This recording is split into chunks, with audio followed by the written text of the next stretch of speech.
Hello, Internet peeps. Welcome to another edition of Big Trouble Little Podcast. I'm Joe Dopes. I'm Andy. I'm Zach. And we are here for the second movie, which is Zach's movie, on episode 88, Krampus. I'm kind of glad I didn't pick another K movie, because then it would have been KKK, but... I was thinking about that this morning. That would have been awkward on me. It's not very Christmassy. But before we get into what I would say probably the most funniest and fun movie I watched, let's get into some things we played or watched during the week. So, Andy, let's start with you. I watched Jingle All the Way because we were talking about watching it, and I really wanted to watch it, and I was like, oh, I wonder how much it is to rent. It was $4, and then I looked online, and the Blu-ray was like $7.90. I said, well, that's a no-brainer, so I bought that and watched Jingle All the Way. I'm kind of sad we're not talking about it because I really like that movie. Like, everyone's always like, it's so bad, it's good, and it's one of the bad Arnold roles. Oh, it's stupid. Put that cookie down. But I ironically like that movie. I like it a lot. I think it's, this isn't like a huge bar or anything, but I think it's the best Sinbad ever was, acting-wise. It's got Phil Hartman in it. I love him. Such a shame that, he was taken from the world or whatever. And Arnold's great. Man, he's I think he's a pretty natural comedic actor when he wants to be. But besides that, I like the story of the movie, and it's fun, and I like the movie. I just do. Well, hey, I did say let's just watch it and do it anyway. Like, we could just kind of crowbar it into the last episode we're supposed to do or something. No, I thought we were going to try to do that this episode, and I had heard I was the only one. Oh. Maybe we'll do a double feature. We'll talk about next week with Ernest, because I'm pretty sure we're not gonna go into deep detail where Ernest saves Christmas. Well, there's my spoiler opinion. I unironically love Jingle All the Way, but I like Christmas movies. So I also like Arnold's. Put the cookie down. Zach, what about you? What did you do? I watched Doom Patrol on the DC Universe app. Mm-hmm. I only got to watch 2 episodes so far, but I can say that it is probably the best show they have on there so far. It's quite a bit better than Titans. It starts out a lot better than that. And there's some fairly big names in it too. Well, somewhat, depending on where your fandom's at. Like Brendan Fraser's in it, and he hasn't been in anything lately. And he's like one of the main characters. And Alan Tudyk from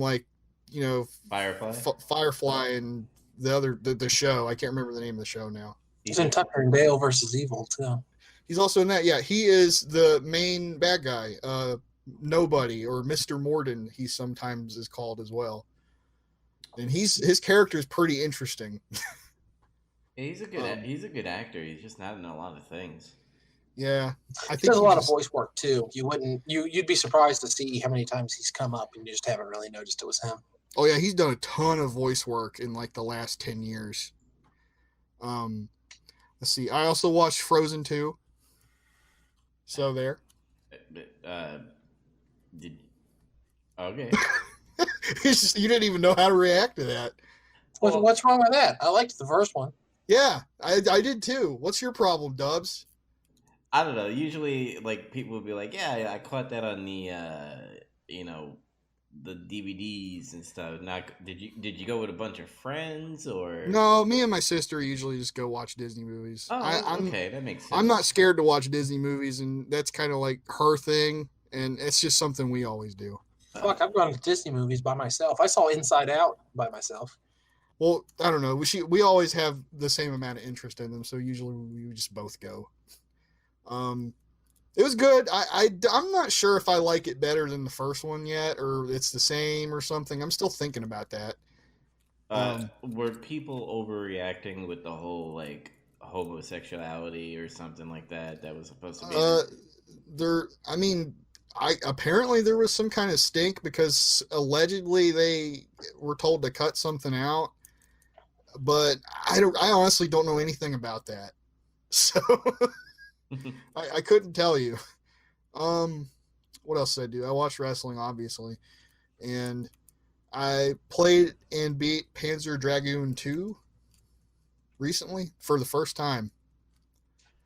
Kind of side note, one of the the people that do the remakes, like they did Spyro, and I think they did Crash as well. But there's a rumor going around that either A, they're gonna do another remaster of Dark Souls or Demon Souls, I should say. Either that, or there's rumors going around Legends of Dragoon remake. Oh yeah, I saw that too. That would be really cool. I've heard of the Demon Souls for PS5, but I have not heard about that other one. Yeah, it's interesting. I thought we would possibly hear it in the state of play, but maybe tomorrow, not tomorrow, Thursday for the Game Awards. Maybe we'll see. And that's it. Oh yeah, well I've been playing Death Stranding too, but I'm whatever. Yeah, here, me too. I haven't been watching anything besides YouTube videos, and it's Red Letter Media. I kind of started like on a rabbit hole of Red Letter Media because I was like, oh, since we did Resident Evil, I kind of wanted to see their reactions to the movie. Oh my Yeah, God. it turned out when we were watching that one movie, I was like, I've seen this somewhere before. That's what it was. It was Red Letter Media. So the first video was pretty much, the fight scene between Wesker, Jill. I mean, not Jill, Claire, and Chris, and all them. Yeah. And fucking Rich Evans just non-stop laughs, and then like Jay and Mike start laughing for like uncontrollably for the whole scene. Because it's fucking ridiculous. And then, I love the part where like she like kicks the pane of glass and then Jay just loses his shit. He's like, "What?" Like he almost stands up from the couch. Like, yeah. Oh my God. But it's pretty amazing because they did like the whole series besides the last one, because I think the last one was coming out. That's why they brought the series out. But they had like all the same reactions we had in the movie, and I thought it was pretty interesting. Hey, you know what's cool about that though is if I'm not mistaken, those are the first videos they produced where they all just sat around, watched the movie, and talked about it. Mm-hmm. It's like it was like a really rough early version of what eventually becomes like best of the worst and like review and stuff like that. I think the Resident Evil movies could make the best of the worst wheel. Yeah, pretty much. But we're actually recording this on the 10-year anniversary of the first Phantom Menace video going up. This is kind of a weird, funny thing. Oh my. That's interesting. But actually, right before we went on the air, Rich and Jay did a little video of them giving their opinions on the Ghostbusters trailer. And it's surprising. Maybe I'll save this for later and what they said, because I think we might have the same reaction as both of them. But I'll save that for later. I guess we get into Krampus. Little story. Before I watched it yesterday, that's why I messaged you on the Facebook. I was like, hey, Zach, which Krampus is it? Because there's apparently like 7 of them. Yeah, are they sequels to this movie? Because a bunch of them came out in the years immediately after it. I honestly don't know. I think one of them might be. Like, I'm about 50-50 on that. The rest of them, I don't know. They could be whatever. It could be the studio still trying to hawk the movie, you know what I'm saying? But one of them is like Krampus Unleashed, and one of them is like Krampus Begins or something. And I was like, oh my God. Is it the prequel? I wondered if it wasn't the story that the grandma tells or something. Yeah, that's the only thing I could think of. And I think, if I'm not mistaken, there's a couple of older Krampus movies that came out before this. Yeah. None of them had this kind of acclaim, though. No. Yeah, there was like Krampus Origins and stuff. So I was like, I'm guessing either after people watch this movie, they're like, oh, I kind of want to know what Krampus is all about. I'm like, well, why didn't you just listen to the grandma? Like, you don't need a movie for that. But no. Besides that, it's kind of like a somewhat known old Christmas story.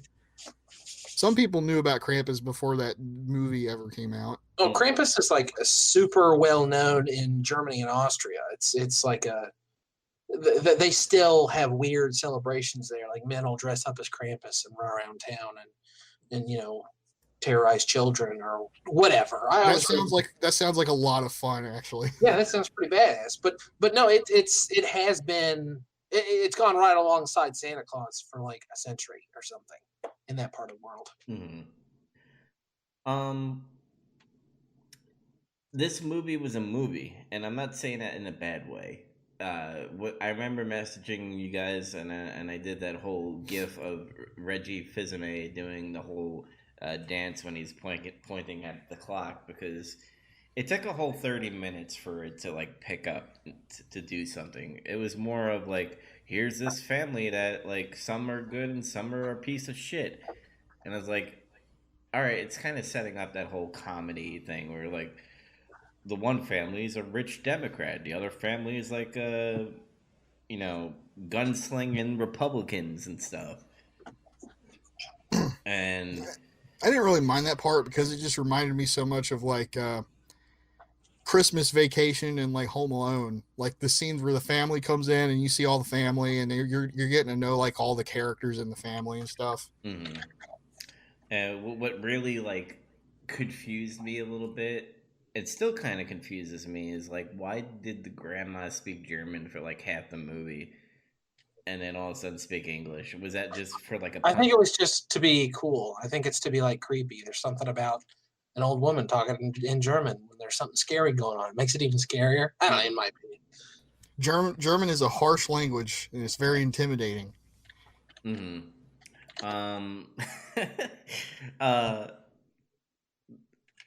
I like the chemistry with the mother and father. I think that was the only two chemistry I actually kind of liked. The kid was just like out of place. The son, I forgot his name. I think Mark. Am I right? No, Max. Yeah, something playing like that, Max or Mike. Or... It's Max. It's Max. Yeah. Yeah, because Sarah and the father. Fuck, I don't know names. Names suck anyway. His name's Tom. Tom, there we go. Like, I thought they were pretty good. Adam Scott, who played Tom, he's done a lot of comedy.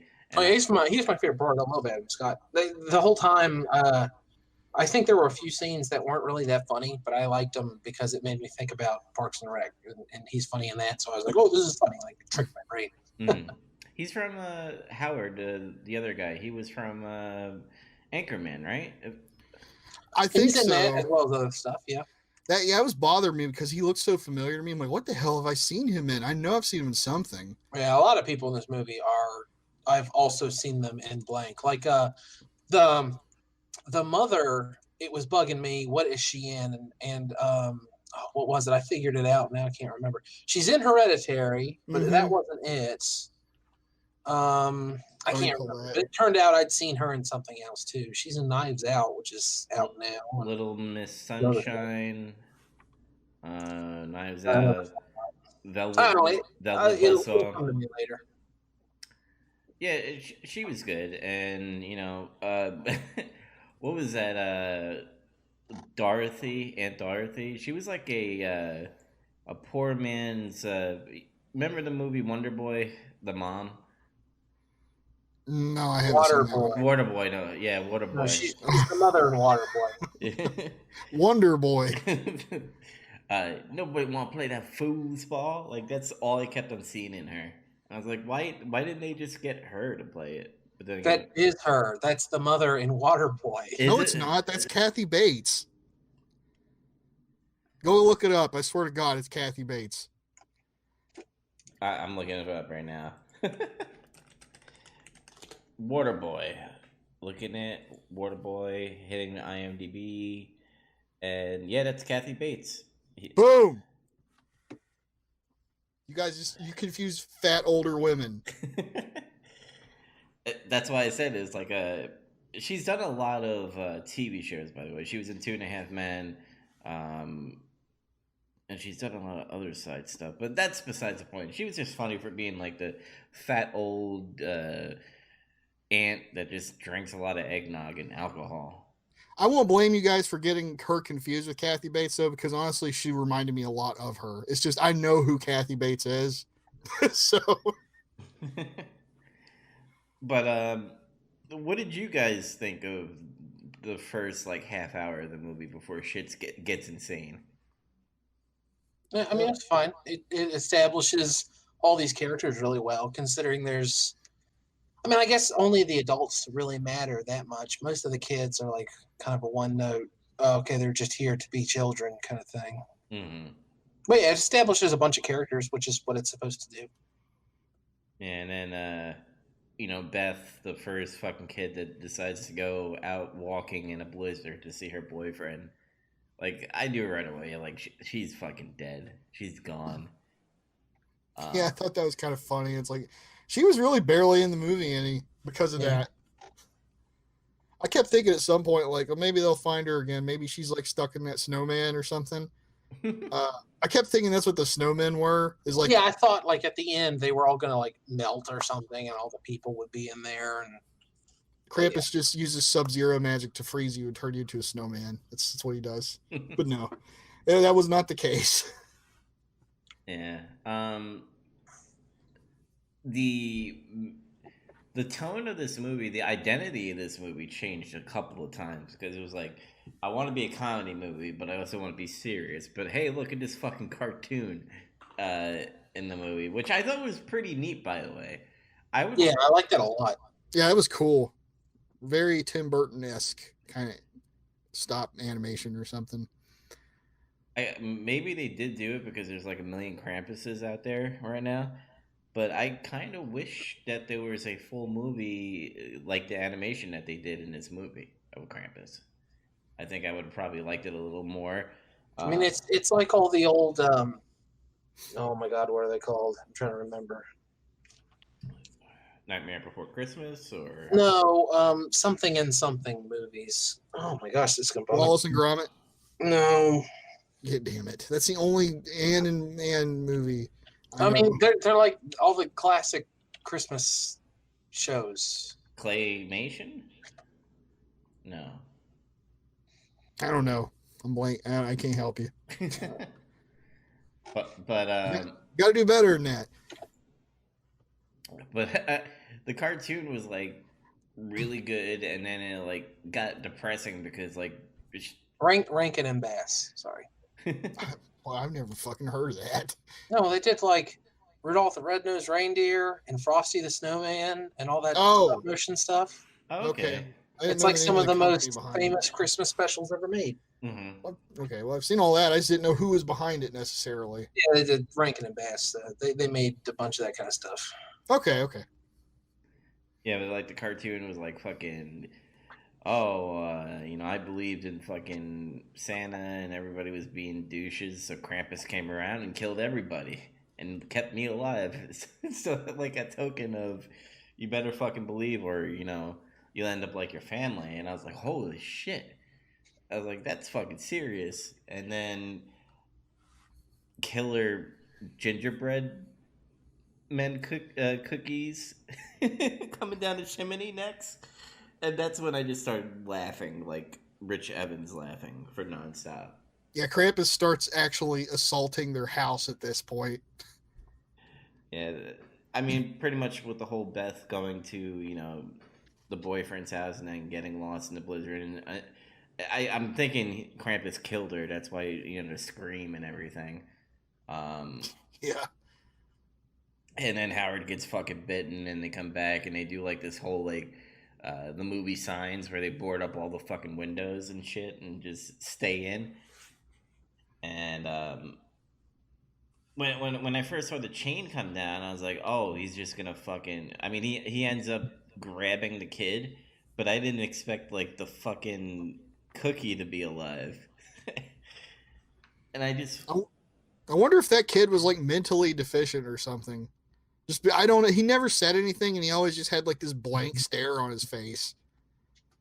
What the fuck? It was weird. Like, I think they implied that he was like mentally not there, like a mouth breather. I know it was random, but that was like something that kept bugging me about him until he disappeared finally. And I don't know, like it got out of control because when they went in the attic and then that doll like attacked and that fucking teddy bear fucking attacked them, and then like was that a big nutcracker by the way? No, I think it was like a big Jack in the Box kind of thing. Yeah, it's a Jack in the Box, and it's terrifying. Yeah, it's fucking scary. Like honestly, the creature designs and shit, except for like the gingerbread men, really, Mm-hmm. were pretty creepy. Yeah. That thing in particular though was like, whoa. The other toys I just thought were like a little creepy, but that one in particular I thought was like far and away the creepiest thing in the movie, except maybe Krampus himself. The elves were pretty creepy looking too. Mm-hmm. They all had like this weird masks, you know, look like fucking dirty and shit. And Yeah, it's I don't know, they were kind of freaky too. Yeah, they had like the purge kind of feeling to it. Krampus's elves purge. where murder is allowed only on Christmas. I don't like. Would you like the movie to be more serious toned than what the comedy they did in this, or did you like the mix of comedy and horror? I like the mix. I like this better. Like apparently when they were trying to shop this movie around, they were having a hard time getting people to greenlight it to produce it. Mm-hmm. And one of the things that they had to compromise on was a PG-13 rating. And that might be going a little too far, but I like the tone being the way it is because this is a Christmas movie, but it is a horror movie clearly, but it still has to have that like Christmas core to it, and I think that helps a lot to get it there. Mm-hmm. Yeah, same here. I kind of like it the way it is. And besides that, honestly, half the time if you're doing a horror movie, it's okay to have some comedy in there. Yeah, totally. Mm-hmm. And I like the mix. I was just putting that question out for you guys to see if maybe we were different, but I think we're all on the same wavelength. I thought the comedy was pretty good. I didn't. Did you guys roll your eyes at any of the jokes? I've heard people say this movie was hilarious, and I guess my only problem with the humor in it was I didn't think it was that funny. Mm-hmm. Like the humor seemed to take a back seat to like the moody kind of horror fantasy side of it. I don't know, parts of it were funny. I did laugh when he's in the kitchen fighting gingerbread men with a shotgun. Yeah, that's funny. Sure. I like that. And they're like on fire, and when the dog eats it, I did laugh out loud. That's the one time I recall laughing out loud watching this movie. But yeah, same here. I didn't think it was like hilarious or anything like that. No, like the stuff before Krampus appears was just kind of like you get a chuckle out of it usually. Mm-hmm. It wasn't like uproarious laughter or anything like that. Mm-hmm. When the ridiculousness of what's happening starts to happen, that's when it starts getting funny. Yeah, and I think that's where I land. I thought the jokes were pretty good, but like when the shit hit the fan, and they're all fighting these little toys, and pretty much they get demolished by the Krampus and the elves, right? Like the toys were only terrorizing them, and then Krampus is like, "Bitch, get out the way! I'm gonna take you all now." Well, the elves come in, and that's like the end of the fun. It's like, okay, no more fucking around. We actually need to take you all to hell. Yeah. It's interesting. There's a weird, like, if you think about it, the toys are in there because when the DHL guy dropped off that package, they brought in that sack, and it had the toys in it. And it's funny to think, like, they could have opened those presents, and that could have been how the toys got in there. Mm. But the way it happens instead is, like, they have to break out of the packages. I don't know, it's just... I was thinking about that. Like the story could have gone another way with that, but they let them get loose on their own instead. It's just interesting. Yeah, I like the humor between the one family. He's like, oh, he's a Boy Scout. Only women do that, and he's like, no, they actually do survival and stuff. Like, and then Howard gets bit, and then he looks at the windshield and he's like, oh, he went through the windshield. He's like, no, something went through the windshield to get the person in the driver's seat. And he's like, how can you tell that? He's like, look at the glass and how it bend. I just like that part where, like, after they get back home, and yeah, he patches him up and everything, and he's like taking watch. He's like, I'll take watch. And then he's like, I'm sorry. And then his apology was like really bad. He's like, I'm sorry, I thought you were a spineless pussy this whole time. I was like, damn, dude. Like, yeah, they definitely got the family Christmas dinner. Some of the hell that people go through with their families, I guess. When the only reason why they're there is because they're family, and they don't really want to be there. So I thought that was pretty cool. Yeah, that part where he's like goes up to Max's room after that big blow up, and he's just like, why do we have to be around them anyway? It's like, because they're family. He's like, but why? He's like, I don't know. It's just like, okay. Like, huh. Krampus fucking looked terrifying. Yeah. He looked like Santa went to hell and came back, and this is what he became. One of my favorite things about this movie is like when Krampus moves and jumps, it I don't know, like it gives a sense of he's really heavy. It sounds like a big bag of something being dropped on a rooftop and stuff. I don't know, it just stood out. I like that a lot about the design of how Krampus looks and moves and behaves. Mm-hmm. I just like that they put this grandma there to like give the backstory of Krampus. Is like, here's this German mom who speaks German, and everybody I mean, only Max and the father understand her, but everybody's like, "What the fuck did she just say?" Yeah. I thought. Were any of you disappointed? Like Stevie was almost the last kid, standing. I mean, I'm besides Max, who's like the main character. Where you're just like, man, fuck Stevie.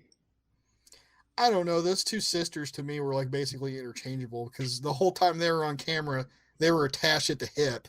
Mm. So they were never separated from one another until Krampus stole one of them to send them to hell. I think it would have been better if it was Beth and Max to be the last two. Honestly, yeah. Probably. Because I think Max would have had a bigger emotional, like, I want my family back. Because, like, if you think about it, Beth was kind of, after she heard Stevie read the letter, she kind of had like, oh, that was, pretty good. My brother cares about me and all that stuff and cares about the family. I thought they were about to have a bond, but then like the next scene, like she's dead. I'm like, if they did it that way, they could have played it out a little bit more with Krampus, like whether or not he's real. I think because you still could have done the whole deal where she decides to go out in the blizzard to find her boyfriend, and she discovers his house is totally fucking wrecked and everything, and then somehow is able to make it home.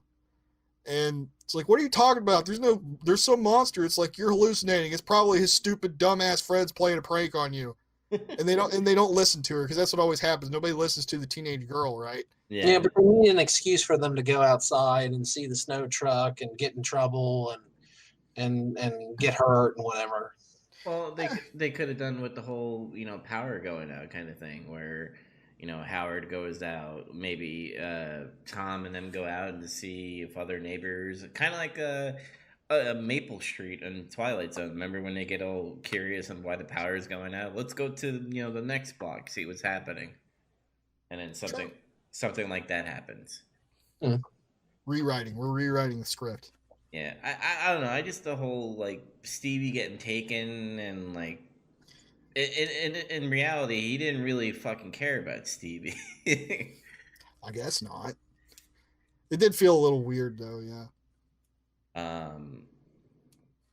What'd you think of the ending? I don't mean like the very end of the movie, but like before it and what leads up to it. I thought it was cool. I thought the whole like fucking elves and Krampus like throwing people in a fiery pit was it's pretty fucking hardcore. Yeah, I was actually waiting for like some fucking metal music to start happening. Like like music, metal music and shit for Even his sleigh was all badass and evil. He had like fucking a bunch of Black Phillips pulling his fucking sleigh. Apparently, It's the like, animals that are pulling his sleigh are like part also of Scandinavian folklore or Icelandic folklore or something like that. I read it on IMDb, but they also have like a badass name and they're also in folklore. It's cool. hmm and then like Max has this like heartfelt thing where he's like, I just want to be with my family, and the whole time I thought like maybe Krampus would have like a soul sort of say and be like, I'll change it back, but then he gives him like this bell, like remember the bell the grandma got because you have a token of knowing what the fuck he did. He killed your whole family, so here's a token. they essentially fake you out 3 times in this ending. Mm-hmm. The first time, yeah, he gives him the bell, and you think, because if you remember what the grandma says, which is like, if you forget the true meaning of Christmas and everything, then you get taught a lesson pretty much. Mm-hmm. And it was like, well, he showed remorse and he still kind of realized what the true meaning of Christmas was. So you thought maybe Krampus would show mercy. Yeah. And he's like, no, here's a bell. And then he goes back and he says, screw your bell. Or basically, and he throws the bell at him. And then they laugh at him and they grab him and put him over the pit. And he's like, I just wanted Christmas to be like how it was before. And he pauses again. Mm. And he throws him in the fucking pit anyway. They laugh about it and throw him in the pit.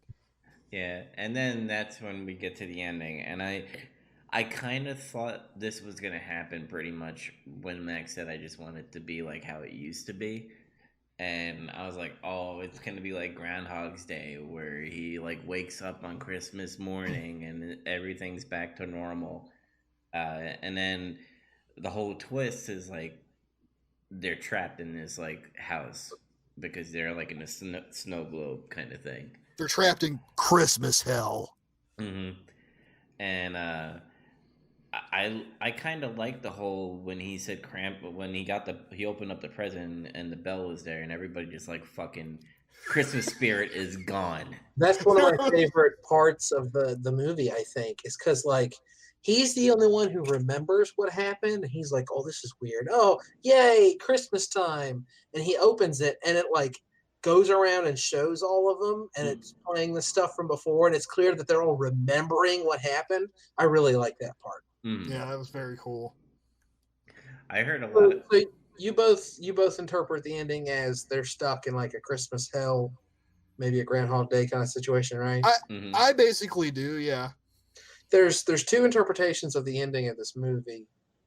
That's one. Apparently, it's the most common. But the other one is some people think they actually are gonna. It's like it is Christmas morning and everything, and the snow globe is the way that Krampus can like keep track of them to make sure that they keep their promise, and they're always like, they always have hope or whatever. So he's like keeping an eye on them with the snow globe in his lair or whatever. I suppose that's like the optimist's belief. That's the optimist way to look at it. The guy who made the movie has refused to say whether it's one or the other. The only thing they have to go on is there was a comic book tie-in, and the way the comic book ends gives the second one more evidence. The fact that they did make it out, but Krampus is going to keep an eye on them, that kind of thing. I don't like that. I mean, I get it. If people want to be like, oh, you just be fucking nice to each other, and Krampus won't fucking kill you. And then the other one is like, well, they're still gonna like hate each other, and maybe not. Maybe being tormented by a giant Christmas demon will make them realize how much fucking assholes they are. Yeah, I mean, it seems like a pretty big life-changing event. I like the second one better, and if you guys like the first one better, I totally get it because it's a more horror movie ending. Mm-hmm. But I like the second one better because it shows that the characters had a chance to grow, that something came of it, and also I kind of alluded to this before, but it makes it more of a Christmas movie. Christmas movie's got to have a Christmas core. It's got to be about family or giving. Or the magic spirit of Christmas. It's about your loved ones. Something like that has to come into play, And as soon as you get rid of that, this is just a horror movie, and it takes place at Christmas, coincidentally. So I like it better if it's a Christmas movie that is horror instead of horror movie that takes place at Christmas. Mm-hmm. I don't know. There's still the moral there, even if it is just a horror movie. Yeah, I mean, it's still about, I don't know, is it about loving your family even though they suck, or is it about keeping the hope of Christmas in your heart, or what is It's it? about that and the sacrifice of Christmas, all that stuff, I think. Yeah. Yeah. It can also fall in line and like be careful what you wish for, kind of thing. Because at the end, he's like, "I just want my family back, and I just want a Christmas how it used to be." He's like, "Here, This isn't the Twilight Zone, damn it. and then Krampus goes, "All right, bitch, here's Christmas every night." Honestly, I could buy it either way, and it doesn't bother me. But Yeah. I bought in more to the first option personally. Mm. The first one is what I thought initially, but when I was reading the trivia and stuff, I was like, oh, no, I like that better. Yeah, kind of give a little side story here. The budget of the movie was $15 million. Oh, wow. Yeah, it made opening weekend. It made 16 million and change, and then pretty much it accumulated around like 61 million worldwide. Pretty good little performance there. I think over time, like, it gained more traction after it came out, because I can remember when the movie came out, nobody was really sure what to make of it. Mm-hmm. And it seemed like word of mouth is what kind of got it to be successful, from what I remember. And I always remembered, I think this came around the same time the movie Black Christmas came out, where it was like another terrifying fucking Santa coming in. Black Christmas. Yeah, I think it was called Black Christmas. Yeah, there is a movie called that. I've never seen it. I know. There's like an old slasher movie called Black Christmas, and I guess it's being remade as some kind of, it looks like bullshit. I'm not real sure. It looks like bullshit to me, though. Yeah, Black Christmas came out in 2006. Actually, that was before fucking Krampus, but whatever. I think way before Krampus. Yeah, probably like 9 years. Mm-hmm. But I think people were thinking it's going to be along the line of like a horror movie, and then people, because the Metascore gave it a 49, which was fucking low as fuck. But like, it was a good movie. I mean, it's decent to watch. It wasn't, even though I made fun of it on Facebook where I did the GIF, and I was like, man, when does this fucking pick up? And then it just fucking goes insane, but in a good way. This is Oh, go ahead. Sorry. Oh, this is far and away my favorite Christmas horror movie. That's for sure. Mm-hmm. Music-wise, was there really any music besides like maybe? It's just Christmas songs. Christmas and the typical horror. Yeah, just like background stuff. I mean, it was pretty unremarkable. The only time I remember the music is when Krampus is on the roof and like for some reason electricity is flickering on. I guess because he's so powerful or whatever, and it's playing the song about Santa Claus up on the roof. Mm-hmm. I like that. That was funny. I was like, oh, that's a nice touch. Yeah, and Up on the rooftop. Oh, the one thing I fucking hate about this movie is like the whole movie was without like big jump scares, because like cheap jump scares. And then literally at the end, all the fucking toys and elves and Krampus just pop out at you at the end. Yeah, that's horror movies were doing that ever since the 2000s, I think, when they started doing more CGI things. It was also one of the worst effects in the whole movie when it happened. It was. It was awful. That reminds me of something else. I was talking about how it seemed like when the movie came out, people were really unsure of it. To me, that was still like when horror movies hadn't quite really came back yet in terms of being good. Mm. Like by and large, even up to that point, 2015, I still think the majority of horror movies were just legitimately terrible. And by the way, the kid that plays Max, he did a couple more good movies, by the way. He did that movie with Robert Downey Jr., Chef. He was the young wolf in Jungle Book, the one that came out, the Jungle Book, the live action, even though it's not really live action. Um, and some other movie. I remember Bad Moms being somewhat of I guess, a decent. And then he did this Donald Trump's The Art of the Deal, the movie, as Kid One. Okay. I don't know what that is. I was just throwing it in there as a joke. Huh. But he did a couple of decent movies after this movie, so he's not totally shit. But is there anything else you guys want to say about the movie?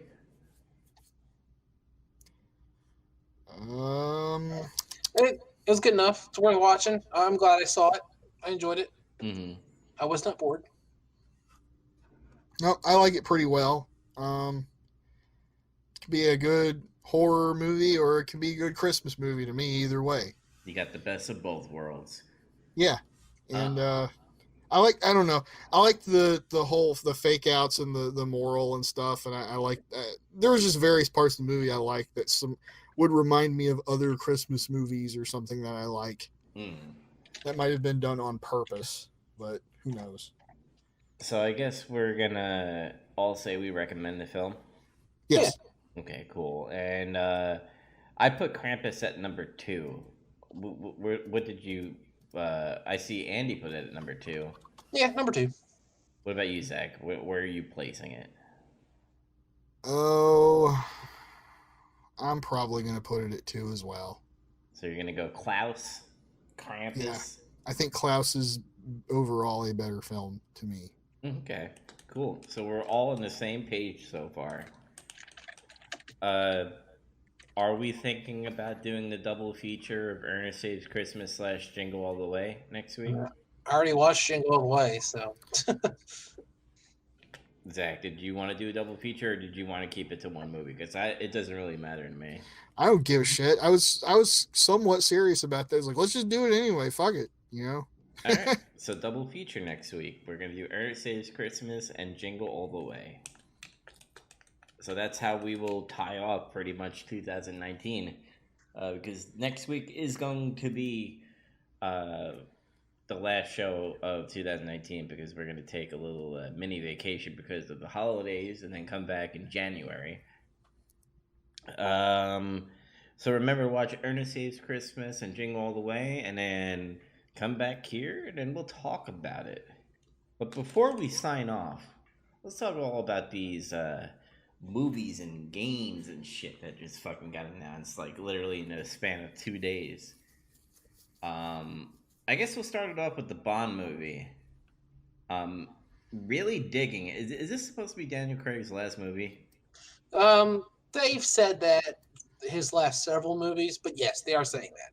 It's just the way that kind of stuff goes, grain of salt. But he says he's getting older. He doesn't want to do as action-based roles anymore. He wants to do some more stuff where he can, sit the fuck down once in a while. So reportedly, yes, this is his last Bond appearance. Yeah, and it had that James Bond feeling to it. I kind of like that they made fun of how he says, "My name is Bond, James Bond," in it. And I was like, that's pretty funny. They're making fun of it. I think he's got the Sean Connery syndrome. I think he doesn't want to be typecast as Bond. He just doesn't want to come out and say it. Mm-hmm. Well, his reactions to are you doing another Bond movie? He said one time, "God, I hope not." It's like, damn, dude. He's probably one of my favorite Bonds now. I mean, it was Sean Connery, Pierce Brosnan, and then now Daniel Craig. So, what do you think of the villain? I forgot his name. It's the guy from Mr. Robot.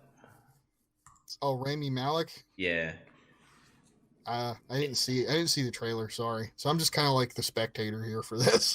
Yeah, he kind of looks like a Phantom of the Opera kind of like villain thing going on. Did you get the same vibe, Andy? I guess it's just a trailer, a short one at that. So it's kind of like, I don't know what to say yet. Basically, they could have said we're making a new James Bond movie, and they could have released a 5-second clip, and could have just been like Daniel Craig looking at the camera, and then like flipping me the bird, and I still could have been like, yeah, James Bond, woo! It doesn't matter. I'm excited. I want to do it. So I got a question for you. Who do you think he's going to pass the torch to the supposed woman Bond that they've been talking about, or I don't know. People seem to think that's going to happen. They maybe, I don't know. That would be. I almost said unexpected, but I guess it wouldn't be unexpected. I don't know. They've been making these movies for a really long time. Maybe they should shake it up a bit. I kind of I got to reserve judgment because I have honestly absolutely no clue how I would feel about something like that.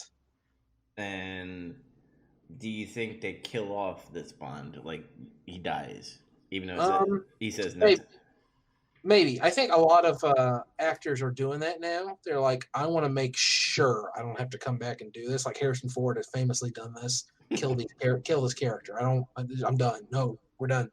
So it's possible he'll be like, you might as well kill this character for, because it'll add a big dramatic effect, and it'll put the next Bond over, right? I mean, Wrestling terms, I love it. There it is. Yeah, I'm hyped for it. I hope they kind of do the passing of the torch, and I kind of want to see a Daniel Craig conclusion. A new Bond, whether it's female, male, black, white, Asian. I don't care as long as they're still gonna do the James Bond formula. I don't care. Robot, no, whatever. Who cares, man? I'm hyped for the movie. But before we into actually no, Silent Hill is probably gonna be one of the bigger talks. Let's go into Ghostbusters. Ghostbusters. Ghostbusters. So on Facebook, I asked. You watch AVGN, don't you? Some of it. I'm not. I guess you didn't see that one. Yeah, I'm not a big fan. I mean, I like his work, but I'm not like, oh, I need to watch every video. Okay. On Facebook Messenger on chat, I said, describe this trailer in one word. I said, what was it? Interesting or something like that? Yeah, you said interesting. Yeah, and then what did you say, Zach? I don't think you said it was all right. You gave a whole fucking sentence, not one word. Yeah, sorry. I was like way after you said that. I watched it. Cool. There, I dumbed it down. And then Andy, what did you say? He said yeah. Just yeah. Yeah. Fine. It looks good. Again, it's a trailer. I hate speculating on a whole movie based on a trailer. I do it all the time anyway, but I got more of a, and there's a reason for this obviously, but I got more of a Stranger Things vibe than a Ghostbusters vibe. Mm-hmm. But that's kind of good because I mean, if you can't emulate the original movies humor wise, which obviously they can't, they tried and they failed, just do something different, do something new. So yeah, I'm all about it. My thing is like, thank God they didn't come out with a trailer just how they did in Ghostbusters 2016. Because when that came out, I believe majority of the fans or people in general were just like, what the fuck is this? I remember the big controversy where all the people making the movie were like, you can't judge it based on a trailer. That's not fair. And then it came out. We were all like, no, that trailer is pretty indicative of what we were going to get. Yeah. Sometimes that rings true. Yep. Yeah, but when you think of Ghostbusters, you think of, obviously Bill Murray, Dan Aykroyd. Ghostbusters. Yeah. Sorry. Yeah, you think of the cast and everything. And then when you see this, and you also think of, New York City. And then you watch this trailer and like, where the fuck are we, in Kansas? Or some like, small town, Midwest kind of thing going on. And then you see the Ecto-1, you see the uniforms, and then the wherever Egon retired to. Mm-hmm. Apparently. I really love that they are honoring Harold Ramis or Egon's character arc, the family. the grandkid, and obviously the daughter and all that. So because Dan Aykroyd is one of the writers, so that means it's going to be done the right way. A lot of people are just like, oh, Ghost. First we had Ghostbuster girls, now we have Ghostbuster kids, and I'm like, I'm pretty sure Ghostbusters have always been marketed towards kids, if I'm corrected, right? Yeah, I mean, that makes perfect sense to me. Honestly, Ghostbuster women wasn't the problem, and I think we've come to realize that with time. What made the movie bad wasn't that they were women; it's that it was poorly written and poorly directed. Mm-hmm. So, I mean, Ghostbuster Children, same thing, same possibility. And honestly, I mean, like I said, I already got a Stranger Things vibe, but it also makes me think about stuff like The Goonies or something. You know, a movie everyone loves. So maybe maybe that's a good thing. Heck, they have a kid from Stranger Things in the movie. Right, the kid from Stranger Things. They're already halfway there. Yeah, and I got Ant-Man. I really dig the Egon's granddaughter having like the cartoon hair to it, where the little swiggly thing on her hair, and then she got the glasses. It's really weird. It's like they got like Harold Ramis's like bloodline in his movie. Like they casted a perfect girl for this character, in my opinion. I mean, she only said a couple of lines, and she looked like she was dopey. Like, oh, my granddad's place, boring. Until she starts fucking driving in the Ecto-1, and then fucking shooting the proton packs and all that stuff. So when I say interesting, I say it's interesting because what you said, Andy, it has a Stranger Things vibe to it.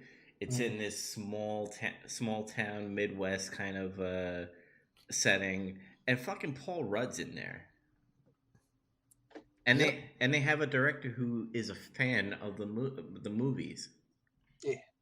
So it's gonna be done right, and there's a lot of people that were just like, because the internet's a fucking bag of shit, and they have to like shit on it somehow, and I'm like, dude, give it time. I mean, they're like, oh, it's not the same tone. I'm like, if they do the same dry humor that they did in the 80s and 90s, it wouldn't work in this setting at all, or at this time. I don't know. I think if they did it well, it could. Maybe. But I think so. I hope Bill Murray just doesn't give a fuck like he did in the first two movies. I hope he's not in it. He is in it. He's casted. Boo. Yeah. It's everybody except Howard. Are you sure it's not because they're using footage from the old movies, though? I mean, it could be. I mean, even like seeing them on a tube TV. Yeah, you have to give credit to actors if you show footage from something else. Maybe. I don't know. He might be in it, sure, but I still hope he's not. I think it would be really funny, though. I think they have to do... Do you think the kids are going to become the new Ghostbusters, or are they just telling a story and like they have to solve this problem? Yeah, it's just going to be a story. It's going to be like, oh, this is where they put all the ghosts after they caught them. It's down in this old salt mine or whatever. Oh, the material or the equipment is busted. Egon's been dead for years. He hasn't been able to maintain it. Oh, we gotta do something. All the ghosts are getting out. Oh my gosh, or something like that. Mm-hmm. So I brought up the fact that I watched Red Letter Media with Jay and Rich talking about this, and everything we just said was similar to what they were talking about, especially Andy. Yeah. Especially Andy with the Stranger Things thing, because Rich Evans brings that up. I got a notification on my phone that they had posted that, but I came straight home from work, and then we had to record this, so I didn't watch it. I didn't get my opinion tainted by Red Letter Media this time, even though they've tainted all of my opinions usually. And they also brought up a little Easter eggs in the trailer where the possible villain might be the first villain in the first movie. So because those big Dean, the dog gargoyle things that were okay. Vince Clortho and Zool. Yeah, that's right. So Will he have the building with him? The Zool building? No. God damn it! Oh, Andy got it. But I think that's how they'll probably maybe bring back the old cast to be like, hey, I know this villain. Which is obviously they're doing a nostalgia fucking thing there, but whatever. I don't know. I need to see more. I don't want them to show a lot. And I think it's weird that they brought out this trailer when this movie's coming out next summer. Does that feel weird to you guys at all, or you think it was a perfect time to show something? No, I mean, a lot of other movies show trailer like 6 months out. No, I think this makes sense. This is gonna. I don't know. This is how it looks to me. This is a good time of the year to release a trailer like that because hypothetically you could release it into theaters, and a lot of people see movies in December. That's why so many big movies come out now and around Christmas. Also, if people see it, maybe they're hanging out with their friends and family because they have extra time because it's Christmas, and it kind of like collars your memory of seeing the trailers. Oh, I saw that with my friends. I saw that with my cousins. Oh, I was excited about that. That it kind of adds, it dogpiles on your excitement than just you sitting at home like a loser because that's what you are, just watching it on your computer. Also, next month is fuck you. It's January, and nobody's gonna go to movies then. Yep. So I guess they have to bring out, be like, hey guys, look at all these movies and Ghostbusters. And January is only for one thing. It's seeing the movies you didn't get to see in December when they came out. Yeah, and if anybody remembers that episode 9 is coming out the 20th, because there ain't no fucking marketing for this movie at all, unless I'm not looking in the right area. I don't know. I don't watch TV. I don't listen to the radio. I don't fucking. I don't know. If they aren't advertising on Reddit, I don't see it. Yeah, I'm really surprised at how little marketing. I'm guessing Disney's like, hey, this movie sucks. Let's just bring it out. Ooh, you're ready to hate. You're ready. I don't think so, man. I think they just think everybody fucking knows and they don't want to spend the advertising money. I think they would be that arrogant or confident, however you would want to take that. Because saying "fuck you" to the fans is a great business move. It wouldn't be the first time they've done it. Yeah. Quick note: Wonder Woman 84 trailer came out, and why did they fucking spoil that person came back in that trailer?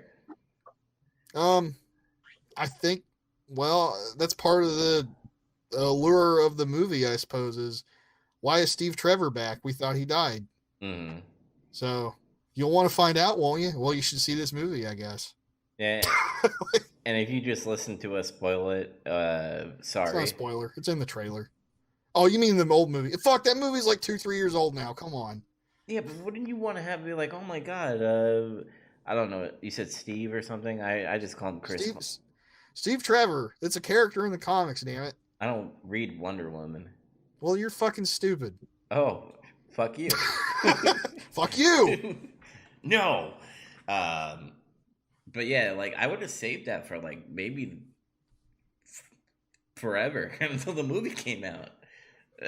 Did they really need to put Chris Pine and be like, hey guys, remember the dead character? Boom, he's back.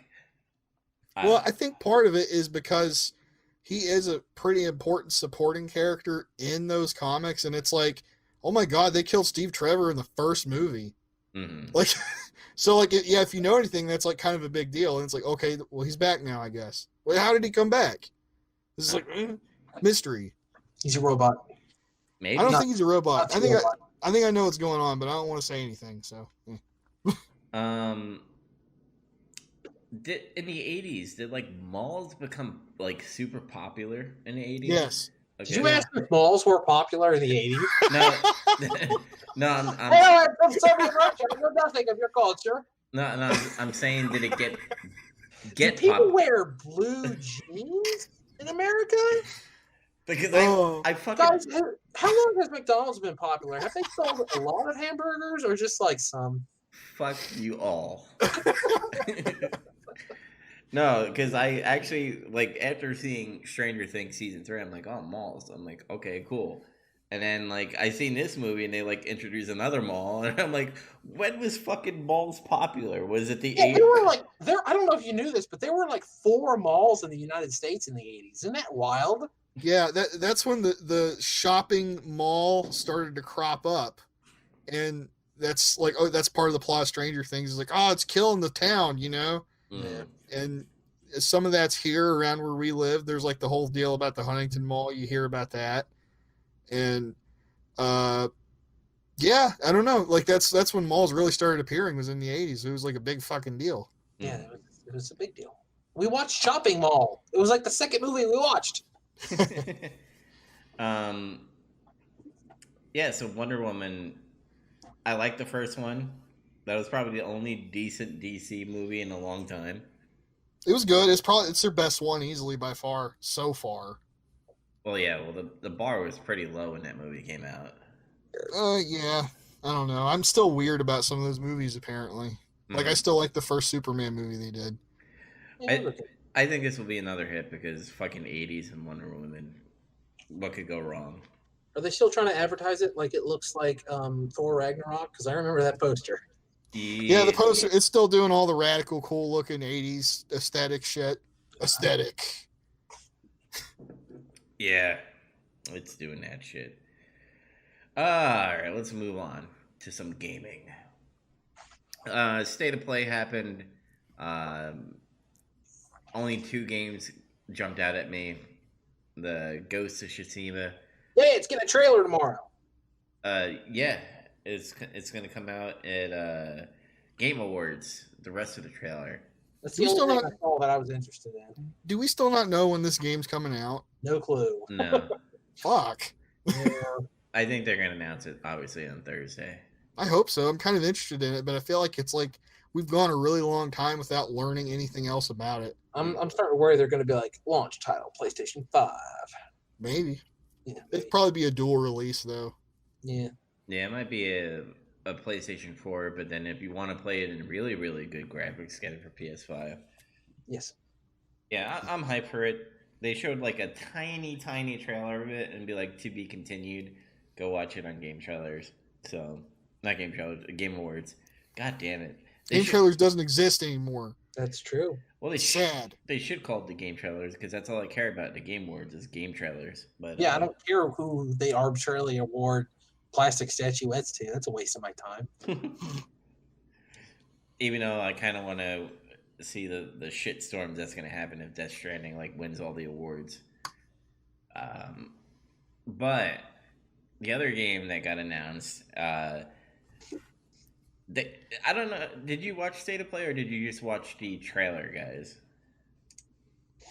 I just want to do that. I just read an article that said this is what was announced at State of Play, and then I buzzed it real quick and I was done. Yeah. The trailer's cool. You should see it. I just watched the trailer because I couldn't watch it. I was at work. Okay. So this was before my ship, so I was able to watch the whole State of Play.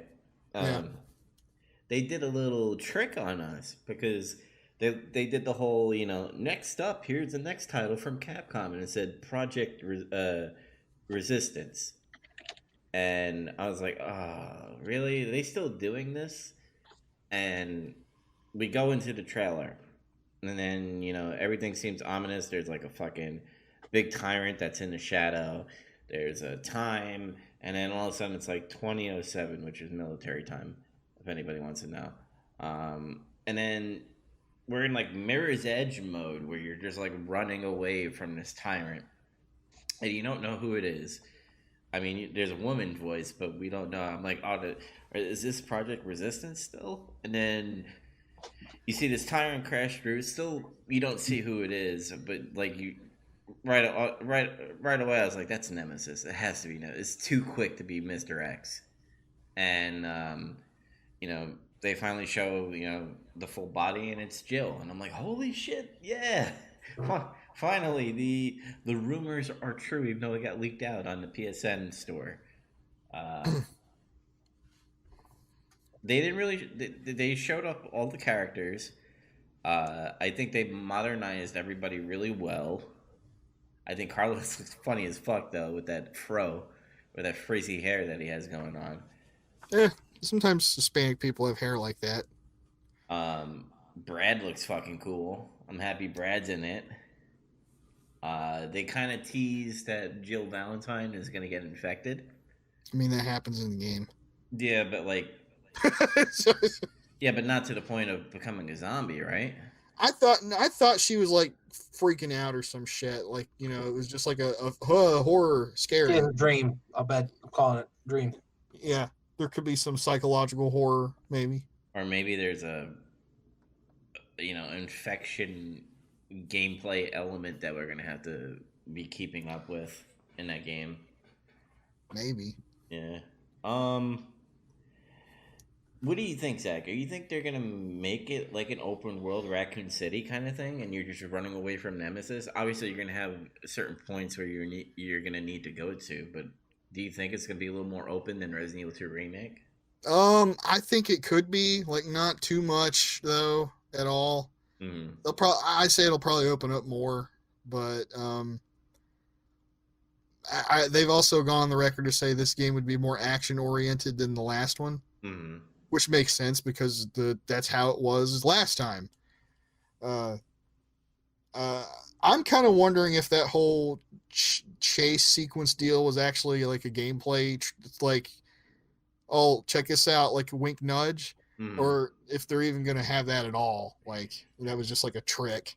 I kind of dig the whole Mirror's Edge kind of like view and running away. I think that would be more terrifying, in my opinion. That was because that was maybe a criticism that Resident Evil 2 had, and something people would bring up when talking about Resident Evil 3 was like, your characters in Resident Evil 2 run kind of slow. Mm-hmm. And like, if Jill were to have that same run speed, there's no fucking way she could, like, you couldn't really outrun Nemesis anyway. But it was like he would catch up to you. He didn't like totally outpace you.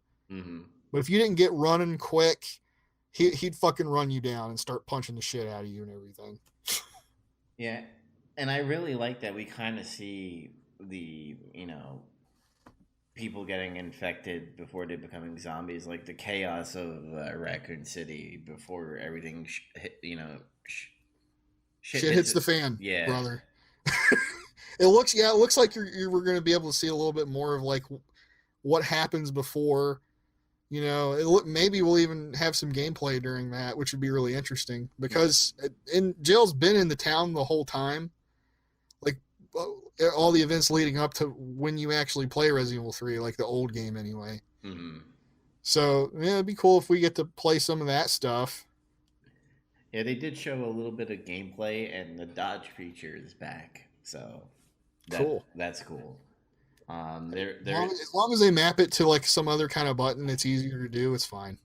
Yeah, and it's gonna be third person, so they're still gonna have the same formula of Resident Evil 2 Remake.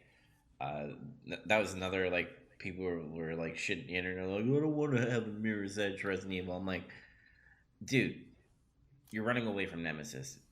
I think maybe there might be like a run mode and like a fight mode, maybe, because I'm hoping you can get to fight Nemesis, but it seems like this Nemesis feels like you don't want to fight it. We'll see. I hope that you can fight it, because I like that in the original game where, like, if you did fight it, you get extra items if you beat it and stuff. Mm-hmm. If you want to spend your resources to do it. And I hope, like, there's a, like, you hear, obviously stars, and you have enough time to maybe find like a hiding spot. Like, you ever played the game Outlast? I haven't played it yet.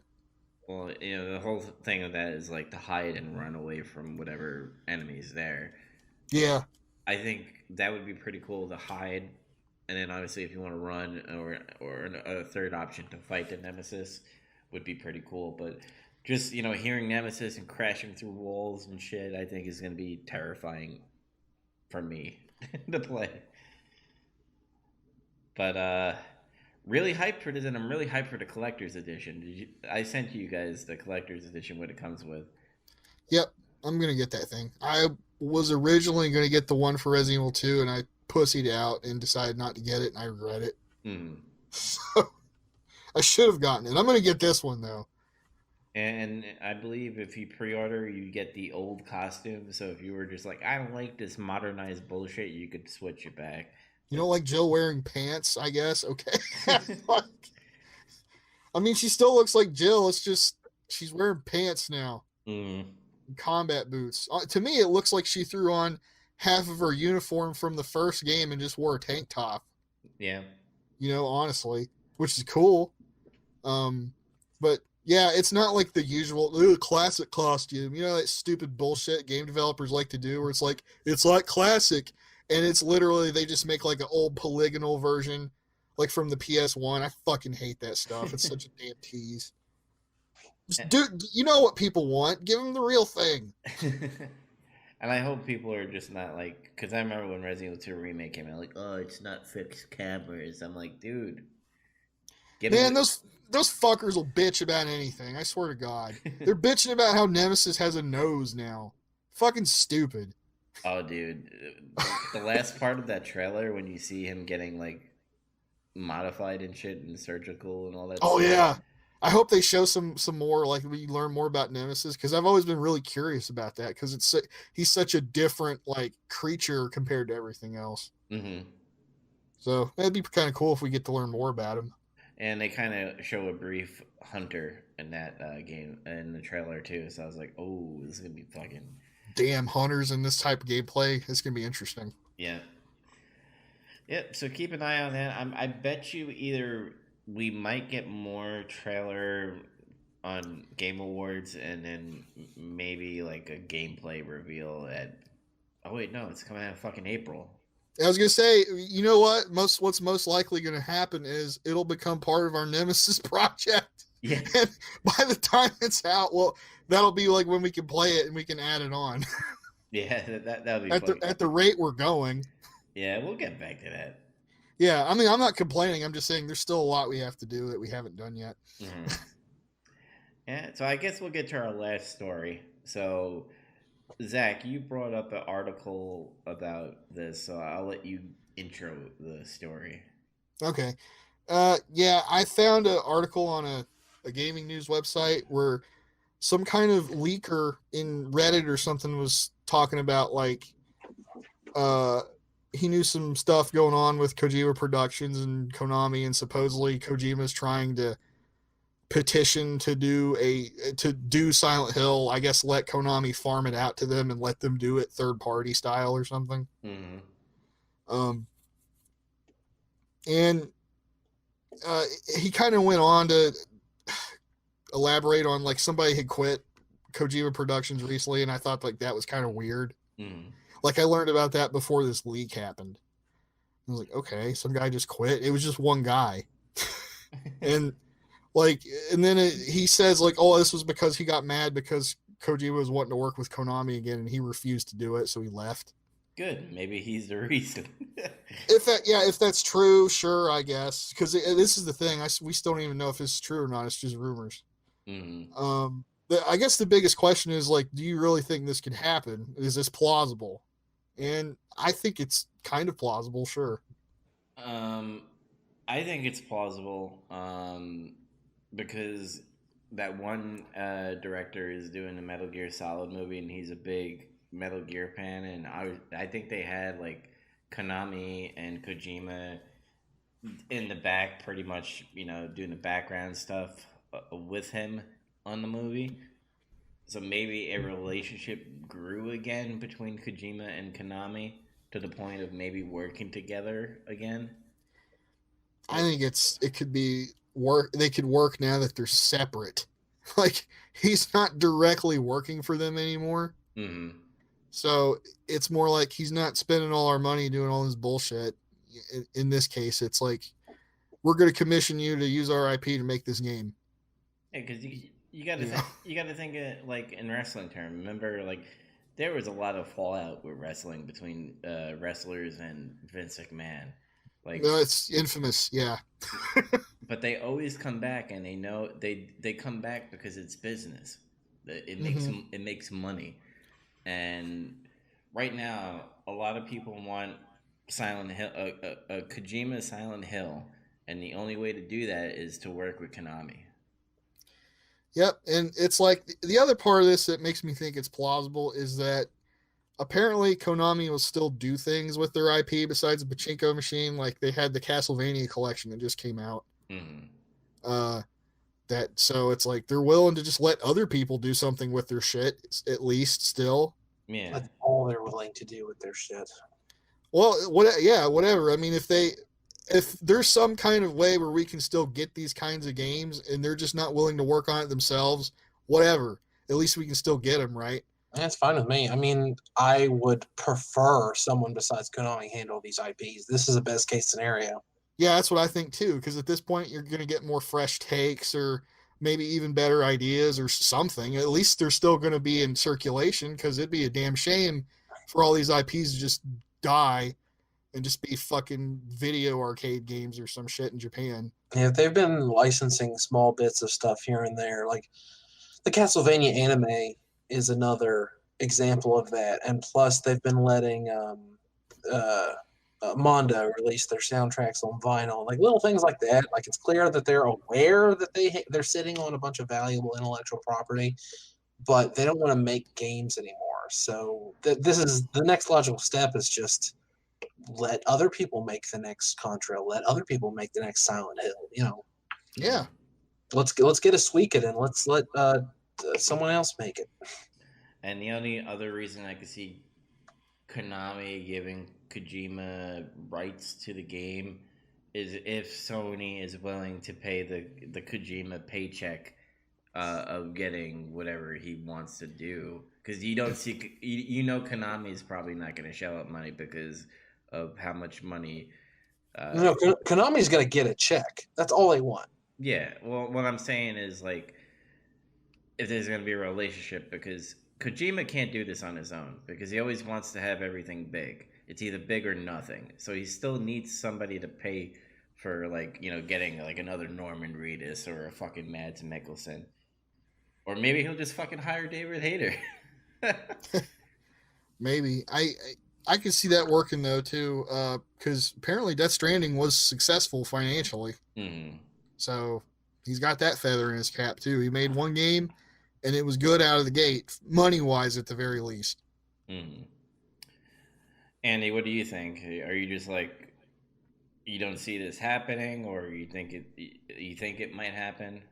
I mean, like I said, I think this is a best case scenario. It would be wonderful, but if I was going to put money on it, I would put money on it not happening. I just there was too much screwy stuff that continued happening even after he left Konami, and I know it's a lot of like, you know, we've all read the stuff from all these different sources, but there was like little things, like even after Kojima Productions was its own thing, like their workers were having trouble getting health care because the organization that provides health care for video game contractors in that part of Japan, one of the board members was like one of the board members from Konami, and it wasn't like proven, but it was pretty clear that he was like preventing them from applying and getting just basic healthcare insurance from the same organization, even though they qualified for it. Just like petty little things like that, and it's just that always sticks in my mind.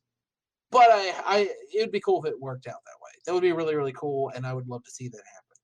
But Yeah, I just don't think it will.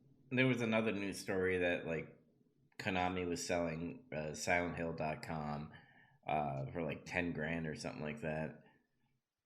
And that's another thing that spun the rumor mill, but like it's a domain name, it's not a trademark. I mean, Yeah.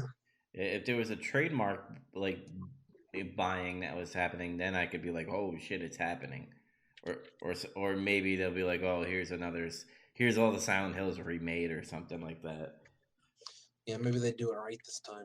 Yeah. Here's another question before we, sign off this podcast. Do you see at the Game Awards either um, a Silent Hill trailer or teaser? Because when they did a teaser for Death Stranding, that was like before story concepts were fucking being made. Like the story was still being written. They just wanted to like show that Kojima is back and all that stuff. Which was important. Mm-hmm. Or do you think that there is going to be a trailer or a teaser, but it's not going to be Silent Hill? It's going to be a new IP for Kojima with the horror game. Wait, Uh, when are you thinking this is going to happen? Game trailers. I mean, fuck Game Awards. Oh, really? That soon? I don't know. I don't. It seems too soon to me for him to do that. Maybe because I don't see him doing any Death Stranding DLC, right? I think there's DLC coming for that game, but I mean, it went gold and shit like a while back. The game was done, Yeah, so I I don't think he know would about have that. time to put something together. He's talked, not directly, but he's answered questions indicating that a sequel has been tossed around. I hope that's not the next thing they do. I hope they don't just immediately make Death Stranding 2 and then 3 and then 4, and then he bitches about how he doesn't want to make Death Stranding games anymore. Mm. Um, I don't know, maybe like a small teaser. It would be like a name, and that would be kind of it, Oh or yeah, something. yeah. I'm not going for, you know, Norman Reedus waking up with a baby and like crying and shit. I'm not going for that. I'm going for maybe like how Metroid was the Metroid 4, where it's like here's the title screen, boom, I'm coming out with another game. I guess we'll see. Let's see if those. Let's see if the rumors are correct. I guess. And maybe he does like a little tease when he like wins all his awards. He'd be like, "I'm coming out with another game. I'm back again." But I think that's where we will end it, guys. Pretty beefy episode because all the news and the Krampus talk that we did. If you want to catch more Big Trouble podcasts, make sure you go to novnetwork.podbean.com. If you want to catch me and Zach's wrestling podcast, which we're not doing the decade episode this week. We're gonna do it next week because I have a lot of work shit going on and I still need to research more of 2010 wrestling. What excuses? But we will be doing Into the Fire on Saturday, where we're going to be watching the pay per view, and then after the pay per view is done, we will be giving our opinion that night. So be ready for that on Saturday. And yeah, getting some color on novnetwork.podbean.com. And I guess until next week, have a good night, and we'll see you later. Yeah, watch some Christmas movies. Thanks for listening. Bye.